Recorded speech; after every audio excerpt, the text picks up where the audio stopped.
Doctor Ambedkar मेरी नज़र में एक अत्यंत महान नेता हैं। उनको मैं अब्राहम लिंकन के बराबर समझता हूँ। अब्राहम लिंकन ना होते, आज जैसा अमेरिका हमें दिखता है वैसा अमेरिका ना होता अगर अब्राहम लिंकन अपने जीवन का बलिदान न करते।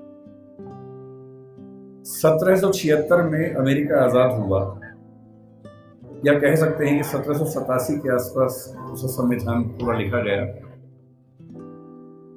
लेकिन वहां आज़ादी मिलने के बाद भी जो वहां के दास थे, स्लेव्स थे, उनको आज़ादी नहीं मिली थी। उनकी आज़ादी लगभग 90 साल के बाद हुई, 1860 के दशक में हुई।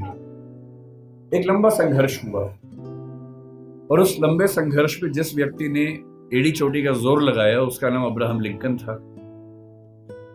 लिंकन के खिलाफ अमेरिका के बहुत सारे लोग थे, पर वो अड़ गया और अंत में उसने संविधान में संशोधन करवा के, जिसको हम अमेरिकी संविधान का 13th अमेंडमेंट कहते हैं, वो पारित करवाया।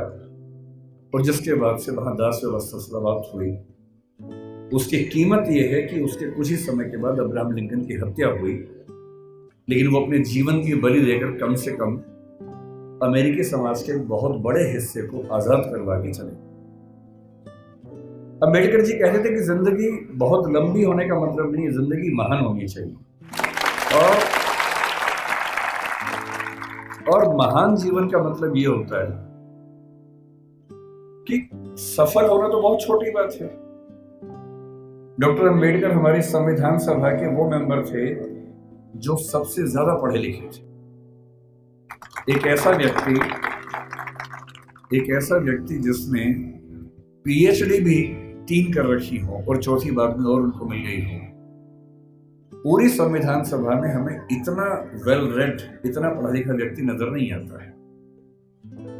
कुछ लोग कहते हैं कि संविधान सभा में उनकी भूमिका बहुत छोटी सी थी, नगण्य थी, क्योंकि उन्होंने संविधान लिखा नहीं था, उन्होंने संविधान की प्रारूप समिति की अध्यक्षता की थी।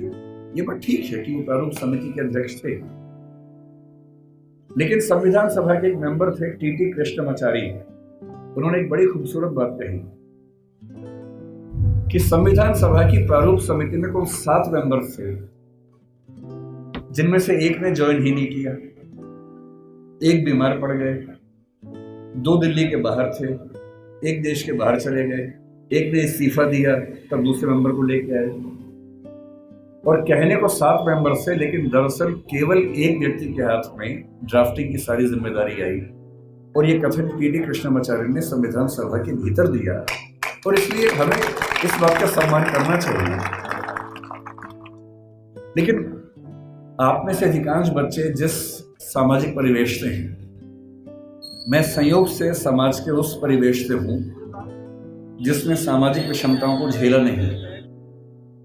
मेरा जन्म एक ऐसे परिवार में हुआ जो निम्न जाति का नहीं है, तो मैं सवर्ण समाज से हूं। संयोग की बात है, तुक्के की बात है।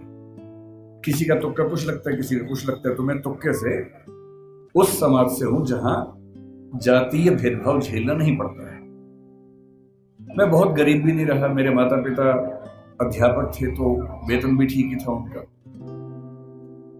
और इसलिए मैं देखता हूं कि हमारे समाज में सामान्यतः एक राय ऐसी बन गई कि डॉक्टर अंबेडकर केवल दलित समाज के नेता हैं, उन्होंने केवल उनके लिए कुछ महान काम किए।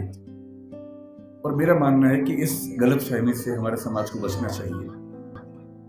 डॉक्टर अंबेडकर हमारे देश के आज तक के सबसे महान नेताओं में से एक हैं, और उनकी महानता को हमें स्वीकार करना चाहिए।